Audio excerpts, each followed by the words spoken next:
Hello friends, welcome back to my YouTube channel. IAS KS ಆಗಿರ್ಬೋದು ಈ ಥರ ಒಂದಷ್ಟು ಕಾಂಪಿಟೇಟಿವ್ ಎಕ್ಸಾಮಿನೇಷನ್ ಇನ್ಫಾರ್ಮೇಷನ್ ಸಲುವಾಗಿ ನನ್ನ ಒಂದು ಚಾನಲ್ಗೆ ಸಬ್ಸ್ಕ್ರೈಬ್ ಆಗ್ರಿ ಮತ್ತು ಸಪೋರ್ಟ್ ಮಾಡಿರಿ.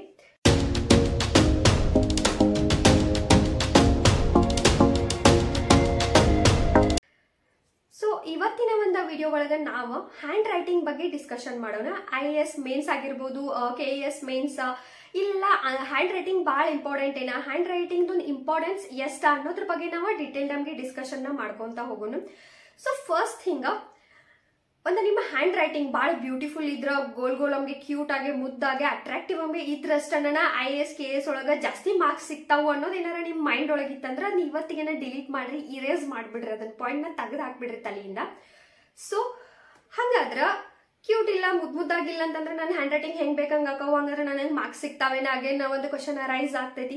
ಇಲ್ಲಿ ಕಾಮನ್ ಆಗಿ ಹೇಳೋದಂದ್ರ ಒಬ್ಬರ ಹ್ಯಾಂಡ್ ರೈಟಿಂಗ್ ತರ ಇನ್ನೊಬ್ಬರ ಹ್ಯಾಂಡ್ ರೈಟಿಂಗ್ ಆಗಂಗೆ ಇಲ್ಲ. ನೀವು ಒಂದು ಕ್ಲಾಸ್ ಒಳಗ ತಗೋರಿ ಅಥವಾ ಒಂದು ಮನಿ ಒಳಗ ತಗೊಳ್ರಿ, ನೀವು ನಿಮ್ಮಂಗನ ಸೇಮ್ ನಿಮ್ಮ ಅಣ್ಣ ತಮ್ಮ ಆಗಿರ್ಬೋದು, ನಿಮ್ಮ ಫಾದರ್ ಮದರ್ ಆಗಿರ್ಬೋದು, ಅವ್ರ ಹ್ಯಾಂಡ್ ರೈಟಿಂಗ್ ಮ್ಯಾಚ್ ಆಗಂಗಿಲ್ಲ. ಒಬ್ಬೊಬ್ಬರು ಒಂದೊಂದು ಹ್ಯಾಂಡ್ ರೈಟಿಂಗ್ ಚೂರರ ಏನಾರ ಡಿಫ್ರೆನ್ಸ್ ಇದ್ದೇ ಇರ್ತದ. ಸೊ ಒಂದಷ್ಟು ಜನರು ಬಹಳ ಚಂದ ಆಗ್ತಿರ್ತಾವ, ಇನ್ನೊಂದಷ್ಟು ಜನರು ಅಷ್ಟು ಚಂದ ಆಗ್ತಿರಂಗಿಲ್ಲ. ಸೊ ಇಲ್ಲಿ ಅದನ್ನ ತಲೆ ಒಳಗೆ ಇಟ್ಕೊಂಡು ಕಾಸ ಅಗೇನ್ ಸ್ಟ್ರೆಸ್ ಆಗಿ ಡಿಮೋಟಿವೇಟ್ ಆಗುವ ಅವಶ್ಯಕತೆ ಇಲ್ಲ. ಸೊ ಹಂಗಂದ್ರೆ ಹೆಂಗ್ ಹ್ಯಾಂಡ್ ರೈಟಿಂಗ್ ಇರ್ಬೇಕಂದ್ರ ನಿಮ್ಮ ಹ್ಯಾಂಡ್ ರೈಟಿಂಗ್ ಅರ್ಥ ಆಗ್ತಿರ್ಬೇಕು, ತಿಳಿಬೇಕು. ಅವ್ರಿಗೆ ಓದುತ್ತಿರ್ತಾರಲ್ಲ, ಏನ ಎಕ್ಸಾಮ್ ನಿಮ್ದು ಪೇಪರ್ ಚೆಕ್ ಮಾಡ್ತಿರ್ತಾರಲ್ಲ, ಅವ್ರಿಗೆ ನಿಮ್ಮ ಒಂದು ಆನ್ಸರ್ ಏನಿರ್ತಾವು, ನಿಮ್ಮ ವರ್ಡ್ಸ್ ಏನಿರ್ತಾವು, ನಿಮ್ಮ ಅಕ್ಷರಗಳು ಏನಿರ್ತಾವಲ್ಲ ಅವ ತಿಳಿಬೇಕು ಅಂಡ್ ಎಕ್ಸಾಕ್ಟ್ಲಿ ಕಾಣಿಸ್ಬೇಕು. ಒತ್ತಕ್ಷರ ಆಗಿರ್ಬೋದು, ಕೊಂಬಾಗಿರ್ಬೋದು, ದೀರ್ಘ ಆಗಿರ್ಬೋದು, ಇವೆಲ್ಲ ಎಕ್ಸಾಕ್ಟ್ಲಿ ತಿಳಿತಿರ್ಬೇಕು. ಇಂಗ್ಲಿಷ್ ಒಳಗಾದ್ರೆ ಹೆಂಗಿರ್ತೈತಿ ಅಂದ್ರೆ ಕರ್ಸೋರ್ ರೈಟಿಂಗ್ ಇರ್ತೈತಿ, ಹಾಗೇನ್ ಅಲ್ಲೂ ಅಷ್ಟು ಸ್ಪೆಲ್ಲಿಂಗ್ ಎರರ್ನ ಮಾಡಬಾರ್ದು. ಬಟ್ ಕರ್ಸೋರ್ ರೈಟಿಂಗ್ ಒಳಗೆ ಒಂದಷ್ಟು ಎಲ್ಲೋ ಮುಚ್ಚನು ಹೋಗ್ಬೋದು. ಬಟ್ ಕನ್ನಡ ಒಳಗೆ ನೀವು ಏನಾರ ಎಕ್ಸಾಮ್ ಬರೆಯತ್ತಿದ್ರಿ ಅಂದ್ರೆ ಅಲ್ಲಿ ಪ್ರಾಪರ್ ಆಗಿ ಒತ್ತಕ್ಷರ ಆಗಿರ್ಬೋದು, ಕಾಗುಣಿತ ಮಿಸ್ಟೇಕ್ ಆಗಿರ್ಬೋದು, ಇದನ್ನ ನೀವು ಯಾವ್ದೋ ಕಾರಣಕ್ಕೂ ಮಾಡಬಾರ್ದು. ಯಾಕಂದ್ರೆ ಇಷ್ಟು ದೊಡ್ಡ ಒಂದು ಹುದ್ದೆದೊಂದು ಎಕ್ಸಾಮಿನೇಷನ್ ನೀವು ಬರೆಯತ್ತೀರಿ, ಆನ್ಸರ್ಗಳನ್ನ ಬರೆಯತ್ತೀರಿ, ಕಾಂಪಿಟೇಟಿವ್ ಎಕ್ಸಾಮಿನೇಷನ್ ಒಳಗೆ ನೀವು ಪಾಠ ತಗೊಳತ್ತೀರಿ. ಬಟ್ ನಿಮ್ ಕಡೆಯಿಂದ ಪ್ರಾಪರ್ ಆಗಿ ನಿಮ್ದ ಒಂದು ಲ್ಯಾಂಗ್ವೇಜ್ ಒಳಗ ಬರೆಯಾಕ ಬರಂಗಿಲ್ಲ, ಸ್ಪೆಲ್ಲಿಂಗ್ ಎರರ್ ಮಾಡ್ತೀರಿ, ಸೆಂಟೆನ್ಸ್ ಎರರ್ ಮಾಡ್ತೀರಿ, ಗ್ರಾಮೆಟಿಕಲ್ ಮಿಸ್ಟೇಕ್ ಮಾಡ್ತೀರಿ ಅಂತಂದ್ರ ಅಲ್ಲಿ ನಿಮ್ಮ ಮಾರ್ಕ್ಸ್ ಗಳ ಡಿಡಕ್ಟ್ ಆಗ್ತಾವು.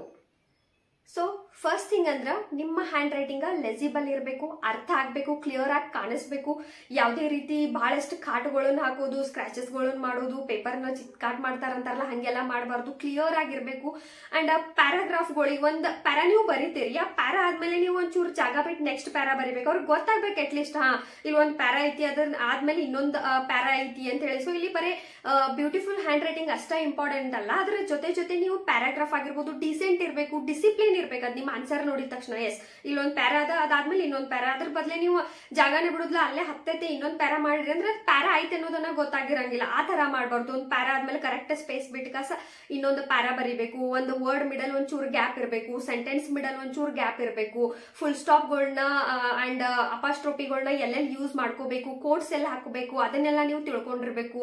ಅಂಡ್ ಇಂಪಾರ್ಟೆಂಟ್ ಏನ್ ಕೀವರ್ಡ್ಸ್ ಬರ್ತಾವಲ್ಲ ನಿಮ್ಮ ಆನ್ಸರ್ ಒಳಗ ಅಲ್ಲೆಲ್ಲ ಅವಕ್ಕೆ ಅಂಡರ್ಲೈನ್ ಮಾಡಬೇಕು.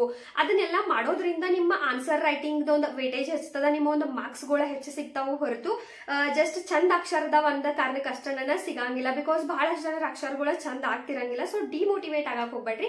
ಬಟ್ ನಿಮ್ಮ ಆನ್ಸರ್ ನ ಆಲ್ಮೋಸ್ಟ್ ಡಿಸಿಪ್ಲಿನ್ ಇಟ್ಕೋಬೇಕು. ಅಂಡ್ ಜಾಸ್ತಿ ಸ್ಪೆಲ್ಲಿಂಗ್ ಎರರ್ ಆಗಿರ್ಬೋದು, ಗ್ರಾಮರ್ ಎರರ್ ಆಗಿರ್ಬೋದು, ಅದನ್ನ ಯಾವ್ದೋ ಕಾರಣಕ್ಕೂ ನೀವು ಮಾಡಬಾರ್ದು. ಅದನ್ನ ನೀವು ಇಂಪ್ರೂವ್ ಮಾಡ್ಕೋಬೇಕು.